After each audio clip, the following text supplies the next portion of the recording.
जय हिंद फ्रेंड्स, मेरा नाम अजीत सिंह है और आप मेरा ये यूट्यूब चैनल देख रहे हैं दद्दा की खरी खरी।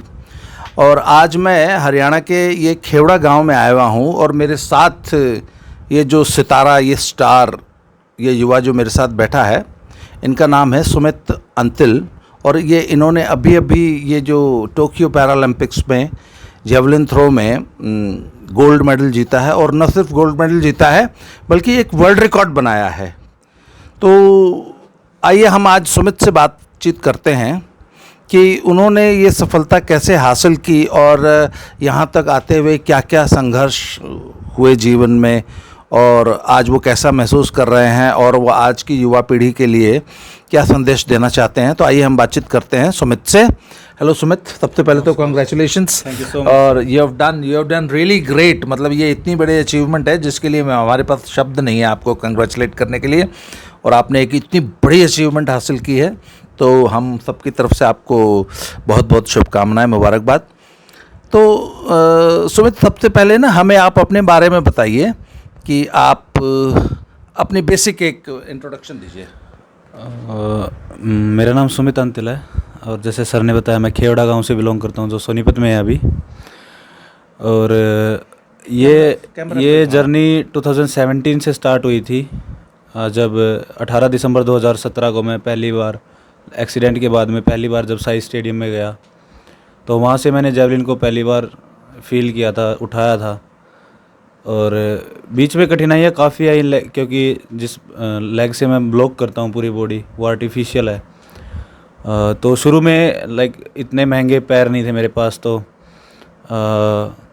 जो एक चलने के लिए होते हैं उनसे मैं थ्रो करता था, तो बार बार वो ब्रेक हो रहे थे।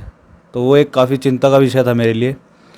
लेकिन 2019 में मैं जब 18 में एशियन गेम्स के बाद 19 में टॉप स्कीम में आया, तब मैंने जर्मनी से बाहर से पैर अपने इंपोर्ट करवाए जी।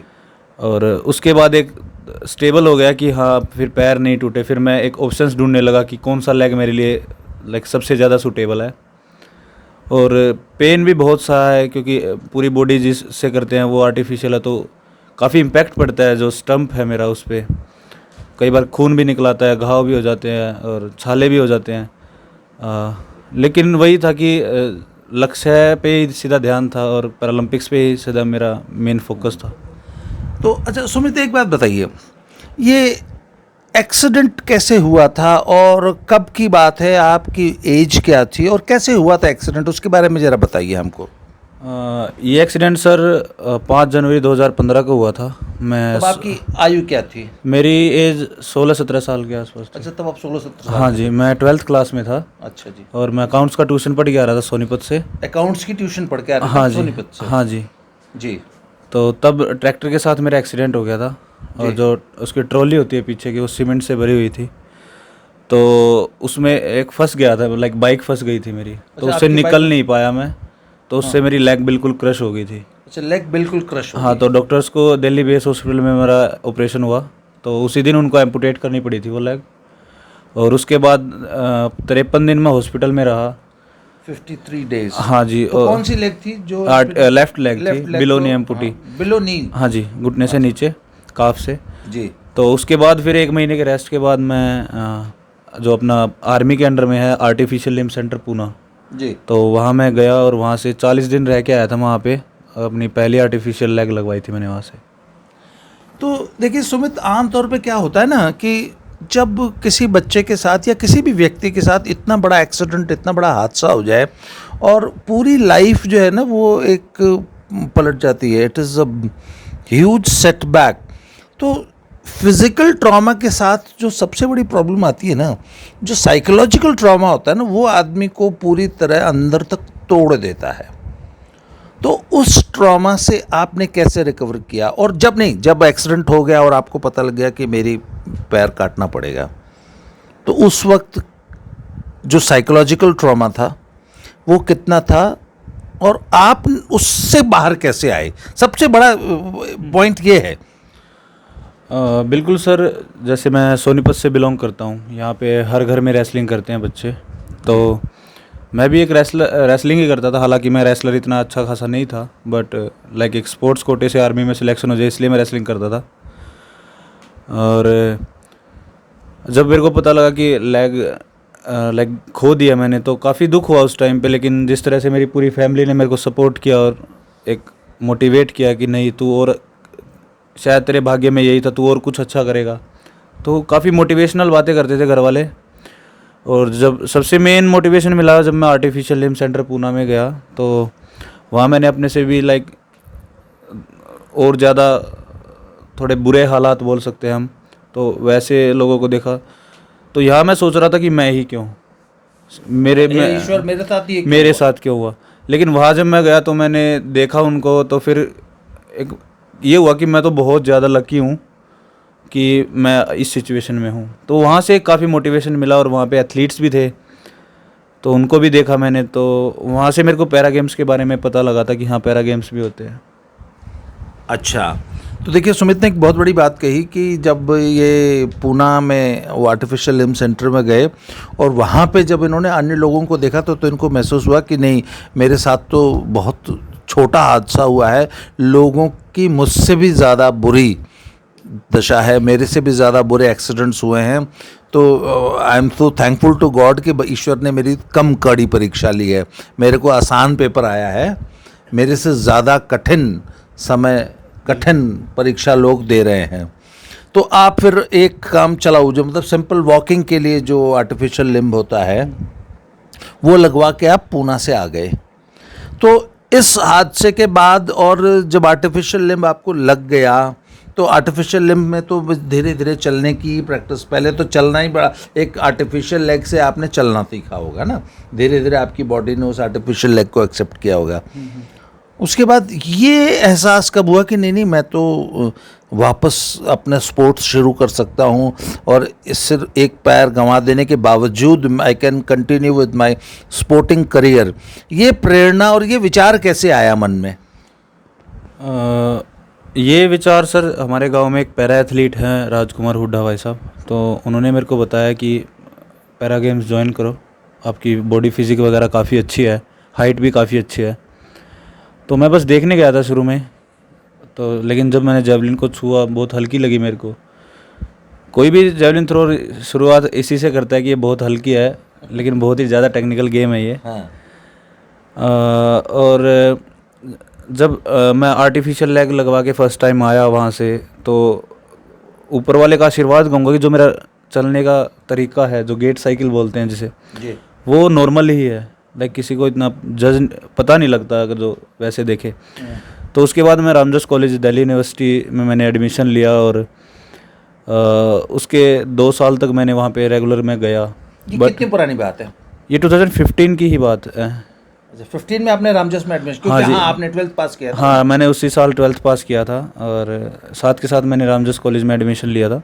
तो वहाँ पे किसी को पता नहीं था लेग के बारे में। 2 साल हो गए थे मेरे को, लेकिन जब मेरा एशियन गेम्स में सिलेक्शन हुआ तो न्यूज़पेपर्स में मेरा नाम पढ़ा उन्होंने, तब उनको पता लगा था कि हाँ लेग के बारे में। अच्छा, कि आपका एक लेग नहीं है, लोगों हाँ, को पता ही नहीं था? उनको पता ही नहीं था आपके कॉलेज में? हाँ, जो मेरे करीब दोस्त थे उनको तो मैंने बता रखा था, लेकिन बाकी किसी को नहीं पता था क्लास में। तो शुरू में काफ़ी दिक्कतें आई, क्योंकि ये कार्बन फाइबर से बना होता है जो सॉकेट होता है हमारा, तो ये बहुत जल्दी गर्म होता है, तो गर्मी भी बन जाती थी पैर में, छाले भी हो जाते थे। तो लेकिन वो ये था कि एक तरह से मेरे को, क्योंकि मैं जब RR हॉस्पिटल में था दिल्ली, तो एक डॉक्टर थे, नाम तो मेरे को नहीं याद उनका, उन्होंने बोला था कि जितना इस पैर पे ट्रस्ट करोगे उतना ये पैर तुम पे ट्रस्ट करेगा। वाह, क्या बात। तो अभी तक मेरे को वो याद है, वो बोलेंगे कि शुरू में स्क्रैचेस भी लगेंगे, इस पे घाव भी होंगे, लेकिन रुकना नहीं है। तो वो चीज़ें काफ़ी मोटिवेट करती हैं मेरे को आज भी। तो फिर वहाँ से आपके मन में विचार आया जब राजकुमार हुड्डा जी से उन्होंने आपको मोटिवेट किया। और मुझे आपकी एक बात बहुत अच्छी लगी कि कॉलेज में पढ़ते हुए, यूनिवर्सिटी में पढ़ते हुए, यू नेवर प्लेड विक्टिम, मतलब आपने किसी भी तरीके से समाज से किसी प्रकार की सहानुभूति अर्जित करने की कोशिश नहीं की, और आपने खुद को एक सामान्य व्यक्ति के रूप में ही खुद, आप जब खुद को एक सामान्य व्यक्ति मानते हैं तो फिर समाज भी मानेगा, बिल्कुल, है ना? तो जब आपका एटीट्यूड पॉजिटिव होगा तो समाज का पॉजिटिव होना, ये तो नेचुरल सी बात है।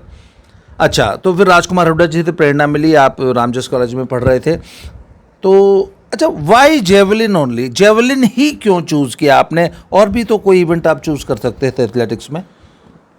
बिल्कुल सर, जैसे जो 2 साल का गैप हुआ उसमें मैं थोड़ा मोटा हो गया था, तो एक क्योंकि जो आर्टिफिशियल लिम्ब यूज़ करता है कोई भी लोअर लिम्ब ज़्यादातर, तो उसको अपनी बॉडी लाइक मेंटेन रखनी पड़ती है। तो मैं शुरू में डिस्कस के लिए गया था शुरू में वैसे, बट जब मैंने जेवलिन भी देखा तो मेरे को लगा कि ये 100-200 रुपये का आता होगा, 300 रुपये का। लेकिन जब मेरे को पता लगा ये 1.25 लाख का, तो मैंने वापस रख दिया था इसे कि कभी इसमें कोई बैन ना हो जाए मेरे उससे या ऐसा कुछ। बट सीनियर्स ने मेरा काफ़ी साथ दिया, जो मेरे कोच हैं वीरेंद्र धनखड़ और नवल सिंह सर हैं, तो उन्होंने काफ़ी मेहनत की है मेरे ऊपर। जेवलिन करते हुए मेरे को 3.5 साल हुए हैं बस, और अभी भी वो बोलते हैं कि बहुत ज़्यादा पोटेंशियल है तेरे अंदर। तो आगे आने वाले फ्यूचर में हम ट्राई करेंगे 75 मीटर मार्क या 80 मीटर मार्क टच करें। और वो बोलते हैं कि अभी सिर्फ शुरुआत हुई है, अभी बहुत कुछ लाइक बाकी है करना लाइफ में।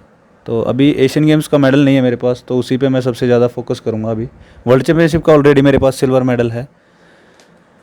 तो सबसे ज़्यादा फोकस मेरा 2022 में जो एशियन गेम्स हैं उन पे रहेगा। अच्छा, मुझे बताइए कि एक आम एथलीट और एक पैरा एथलीट, तो आपके जो कोच हैं वो तो एक सामान्य एथलेटिक्स कोच होंगे ना।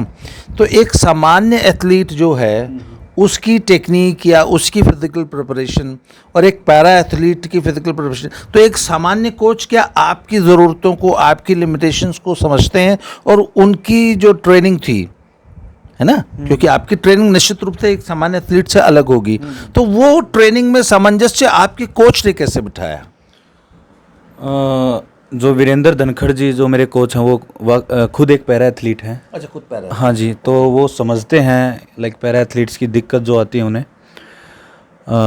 और जो नवल सिंह सर हैं मेरे, उन्होंने पहले भी पैरा एथलीट्स के साथ काम किया, लाइक 2010 से वो पैरा एथलीट्स के साथ जुड़े हुए हैं, तो इस चीज़ का मेरे को फ़ायदा हुआ। और जो एक नॉर्मल एथलीट और पैरा एथलीट्स की बात करें, जो ट्रेनिंग की बात करें, तो काफ़ी अलग होती है हमारी ट्रेनिंग। जो कुछ एक्सरसाइज हम ऐसी हैं जो ढंग से प्रॉपर वे में नहीं कर पाते, जैसे फुल स्क्वाट्स होगी नहीं कर सकते हम, तो उसके सब्स्टिट्यूट्स ढूंढना एक बहुत बड़ा चैलेंज होता है कोच के लिए, क्योंकि हर एक मसल पे वर्क करना पड़ता है। तो उसके सब्स्टिट्यूट ढूंढना और उस मसल पे बार बार उतना ही वर्क करना, ये शायद एक बहुत बड़ा चैलेंज है किसी पैरा एथलीट को, अगर जो आप एक एलाइट लेवल पे लेके जाना चाहते हो तो ये एक बहुत बड़ा चैलेंज। लेकिन उन्होंने उस चैलेंज को बखूबी निभाया। ये शायद मैं लकी था कि मैं जो पहले से पैरा एथलीट्स के साथ वर्क कर रहे थे, सीधा मैं उनके अंडर में मैंने ट्रेनिंग की। अच्छा, देखिए, इनफैक्ट ना मैं ये क्वेश्चन पे आना चाहता था, पर आपने पहले ही उसको स्टार्ट कर दिया इस टॉपिक को, कि जितने भी ये थ्रो इवेंट्स होती हैं इसमें स्ट्रेंथ ट्रेनिंग और एक्सप्लोसिव स्ट्रेंथ को बहुत ज़्यादा डेवलप करना पड़ता है। तो मैंने मेरे साथ के भी बहुत सारे एथलीट्स मैंने देखे हैं, तो वेट ट्रेनिंग का बहुत ज़्यादा महत्व है थ्रोज में। पर चूँकि अच्छा, वेट ट्रेनिंग में अपर बॉडी की वेट ट्रेनिंग तो आप कर लेंगे, पर जो लोअर बॉडी और स्पेशली लेग्स की जो स्ट्रेंथ है, जो स्ट्रेंथ है वो ज़मीन से पैरों से ट्रांसफ़र होती हुई हाथों में आती है ना। तो अब आपका एक पैर नहीं है, तो जैसा कि आपने बताया कि सिर्फ एक पैर से आपको ही, क्या जो आपका एम्प्यूटेड पैर है उसमें भी स्ट्रेंथ ट्रेनिंग करानी पड़ती है, या सिर्फ एक पैर की स्ट्रेंथ ट्रेनिंग से काम चलता है? जो सर मेरे कोच बोलते हैं, वो बोलते हैं कि लाइक जो आपके पूरी लेग है उससे ज़्यादा स्ट्रेंथ वर्क करने की ज़रूरत है आपको, जो अधूरी है। अच्छा, ओके।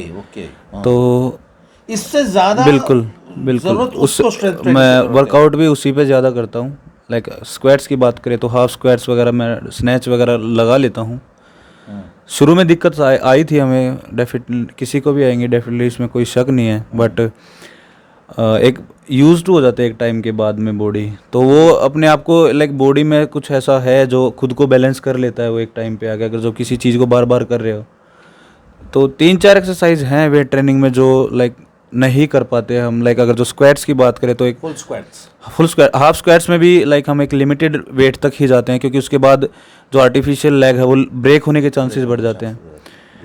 तो ये कुछ चीज़ें हैं जो एक पैरा एथलीट्स को लाइक हर्डल बोल सकते हैं आपकी उसकी तो उस चीज़ पे कैसे वर्क करना है वो एक शायद पैरा एथलेटिक्स का कोच ही बताता है, जो कुछ अलग एक्सरसाइजेज भी होती हैं हमारी, जैसे हम लाइक रेस्ट कर रहे हैं उस टाइम पे भी जो स्टंप है उसकी एक्सरसाइज वो बहुत अलग होती है हमारी, उस टाइम पे भी वर्कआउट करना पड़ता है। और सबसे ज़्यादा मेन दिक्कत लाइक मैं एम्पुटीज़ की बात करूँ, जिसकी लेग एम्पुटी है, तो अगर जो आपने सुबह 3-4 घंटे वर्कआउट कर लिया तो अगर दोपहर को आपको पक्का रेस्ट देना होगा उसे, अगर जो नहीं दिया तो शायद आप हफ्ते के लिए भी रेस्ट पे हो सकते हो, क्योंकि उसमें घाव हो जाते हैं या अल्सर्स बन जाते हैं एक्सेसिव हीट के कारण।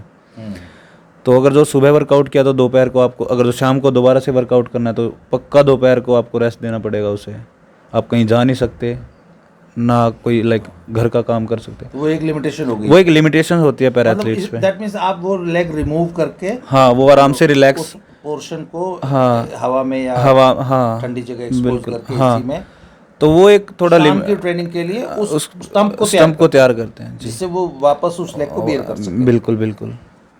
अच्छा, एक बात बताइए कि जितने भी हमारे एथलीट्स हैं वो बहुत फोकस करते हैं कि हमें इंटरनेशनल कोचेस, वर्ल्ड लेवल की कोचेस प्रोवाइड कराए जाएं। आपको कभी ज़रूरत महसूस हुई कि आपका कोच जो है, आप अभी जो वर्तमान कोच साहब हैं, उनके साथ आपको कोई इंटरनेशनल सपोर्ट भी मिले और इंटरनेशनल एक्सपर्ट्स भी आपको हेल्प करें, आपको कोचिंग दें, इसकी ज़रूरत आपको महसूस होती है? सर अगर जो मैं पर्सनली बात करूं तो मेरे को कभी फील नहीं हुआ, क्योंकि जो मेरे कोच हैं द्रोणाचार्य अवार्डी हैं। अच्छा, वो द्रोणाचार्य? हाँ जी। और जो वीरेंद्र भाई साहब है वो खुद ओलंपियन हैं 2016 के जी। तो मेरे को पर्सनली कभी फील नहीं हुआ कि मेरे को किसी इंटरनेशनल कोच के पास जाना है। हालांकि जो मैं बात करता हूँ दूसरे एथलीट्स से तो शायद उनको फील होता है कि हाँ उन्हें इंटरनेशनल स्टैंडर्ड्स के कोच चाहिए, बट अभी तक मेरे को कभी फील नहीं हुआ और शायद मैं कभी उनको छोड़ के जाऊंगा भी नहीं कहीं, क्योंकि जो मेरे को 0 से 70 मीटर तक ले जाते हैं वो 70 से 90 मीटर तक भी लेके जाएंगे। तो मैं पूरा ट्रस्ट करता हूँ उन पर और वो मुझ पर ट्रस्ट करते हैं। तो अभी तक सर पर्सनली मेरे को ऐसा कुछ फील नहीं हुआ और मैं आगे भी कोशिश करूँगा कि मैं उन्हीं के पास रहूँ। अच्छा, मुझे ये बताइए कि गवर्नमेंट ऑफ इंडिया ने और स्पोर्ट्स अथॉरिटी ऑफ इंडिया ने पिछले कुछ सालों में काफ़ी ज़्यादा सपोर्ट करना शुरू किया है और बहुत अच्छी अच्छी स्कीम्स आई हैं, और आम एथलीट्स के लिए भी और पैरा एथलीट्स के लिए भी। तो ये टॉप्स स्कीम जो है, इसके तहत पैरा एथलीट्स को भी उतना ही सपोर्ट दे रही है गवर्नमेंट ऑफ इंडिया? बिल्कुल सर, एक पैरा एथलीट की बात करें तो उसकी डिमांड्स अलग होती हैं नॉर्मल एथलीट से। इक्विपमेंट्स के साथ साथ उसे कुछ पर्सनल सपोर्ट भी चाहिए होता है, लाइक मेरे को आर्टिफिशियल लिम्ब हो गया। तो हर पैरा एथलीट की डिमांड अलग है। तो टॉप्स ने वाकई में मेरा 2019 से मैं टॉप स्कीम में हूँ, तो वाकई में फाइनेंशियल हो गया या वैसा सपोर्ट हो गया, काफ़ी सपोर्ट किया है और उनका बहुत बड़ा हाथ है मेरी जर्नी में। साई की बात करें या हमारी पैरालंपिक कमेटी ऑफ इंडिया की बात करें तो पैरालंपिक कमेटी ऑफ इंडिया ने तो मेरा जब भी साथ दिया था जब मैं कुछ भी नहीं था, एक लेवल पे भी नहीं था। मेरे को अभी भी याद है 2018 की बात है, तो उस टाइम पे मेरा कहीं पे मेडल भी नहीं था, इवन स्टेट लेवल पे मैं 5th था। तो उन्होंने उस टाइम पे काफ़ी साथ दिया मेरा और मेरे पे बिलीव किया और मेरे को लाइक इंटरनेशनल कंपटीशन था एक पेरिस में, तो वो खुद के उस पर, क्योंकि मेरी ग्राउंड पे परफॉर्मेंस काफ़ी हाई आ रही थी, like I was throwing 55 metre के आसपास। उस टाइम पे इतना स्टैंडर्ड था पैरा का, क्योंकि जो 2016 रियो की बात करें तो 56 मीटर पे गोल्ड गया था। 56 मीटर? हाँ जी। तो उस टाइम पे 55 मीटर एक बहुत अच्छी थ्रो थी। तो मैं फिनलैंड ट्रेनिंग गया था खुद के खर्चे से, तो मैंने बताया कि सर ऐसे ऐसे मैं 52-53 मीटर फेंक रहा हूँ। तो उन्होंने अपने बिहाफ पे एक मेरी एंट्री करवाई, जिससे मेरी क्लासिफिकेशन हो गई वहीं पे। और एशियन गेम्स में हालांकि मैं इंजर्ड था थोड़ा, वहाँ पे 5th रहा, लेकिन उनने उस टाइम पे साथ दिया जब कोई भी मेरे साथ नहीं था।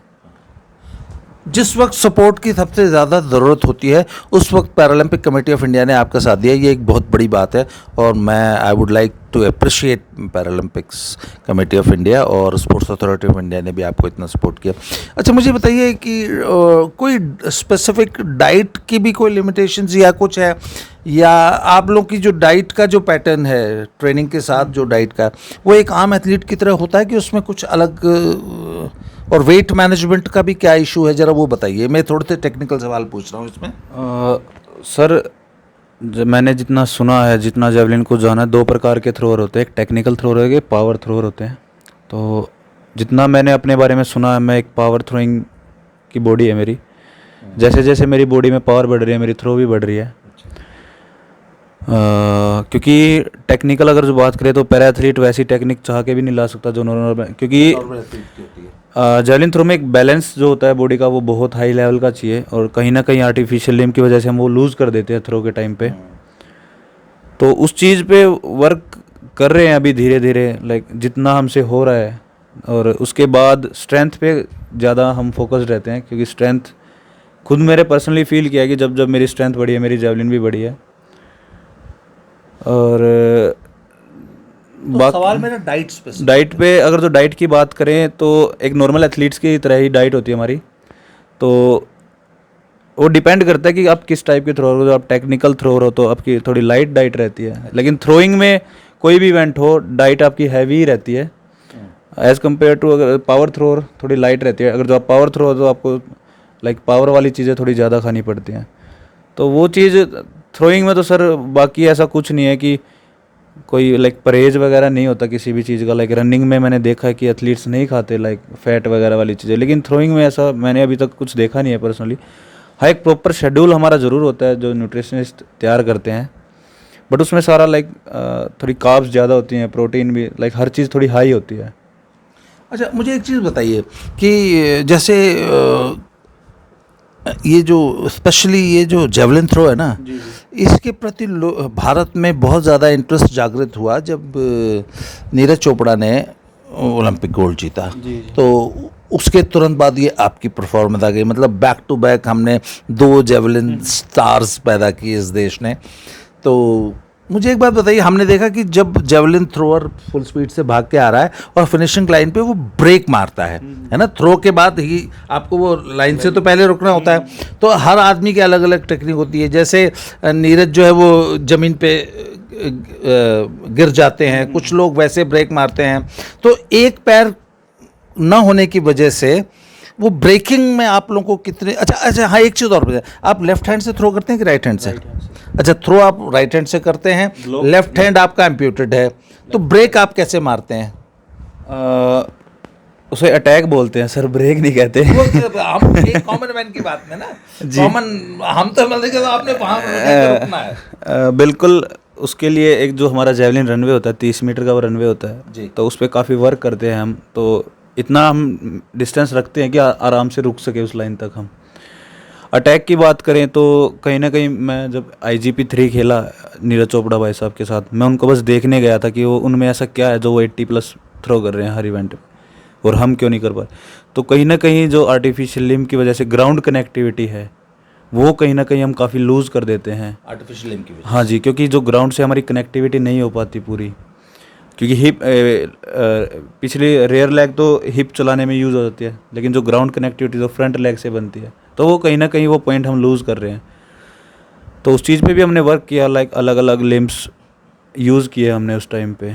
तो देखा तो फाइनली मेरे को लग रहा है कि मैंने एक ऐसा लिम्ब ढूंढ लिया है जो उस, लेकिन बराबर तो नहीं कर सकते, लेकिन उस चीज़ को कम ज़रूर कर सकते हैं हम। जो ग्राउंड कनेक्टिविटी हम लूज़ कर रहे हैं उस चीज़ को कम करने की ट्राई कर रहे हैं।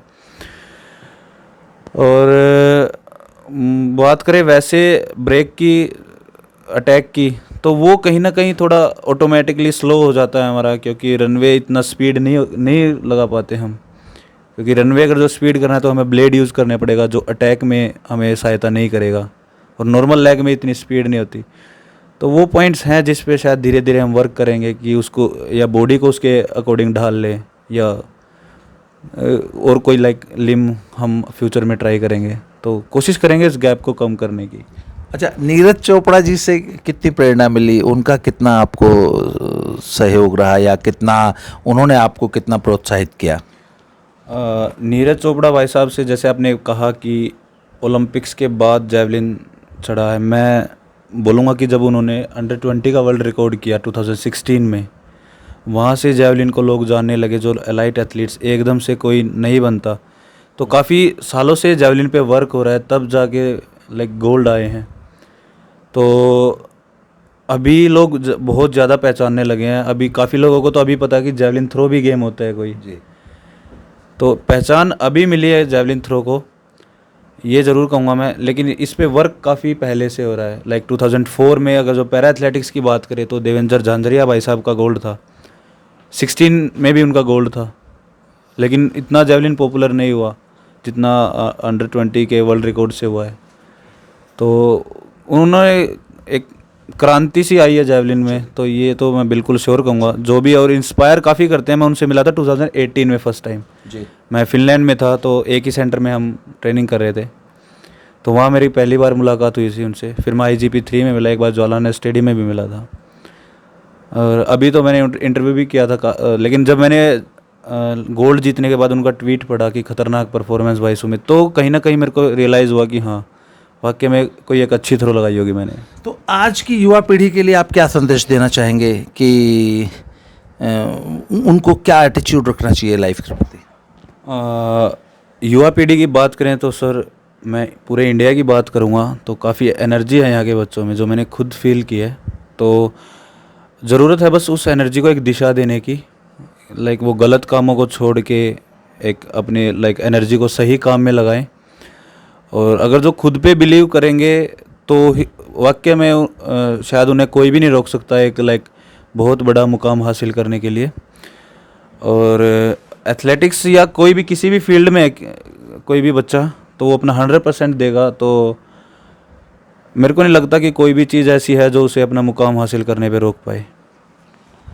तो ये थे साहब सुमित अंतिल जी, और हम इनको एक बार फिर से, Sumit, you have done thank you so much great. ये आपकी बहुत बड़ी अचीवमेंट है और we are really proud of you. और मैं एक बार फिर से आपको अपने दर्शकों की तरफ से कॉन्ग्रेचुलेट करता हूँ। तो साहब इसी तरह हम अच्छी अच्छी वीडियोस लेके आपके साथ आते रहेंगे। आपको अगली वीडियो में मैं और ऐसी ही किसी शानदार हस्ती से मिलवाऊंगा। आज के लिए इतना ही। बहुत बहुत धन्यवाद। Thank you very much.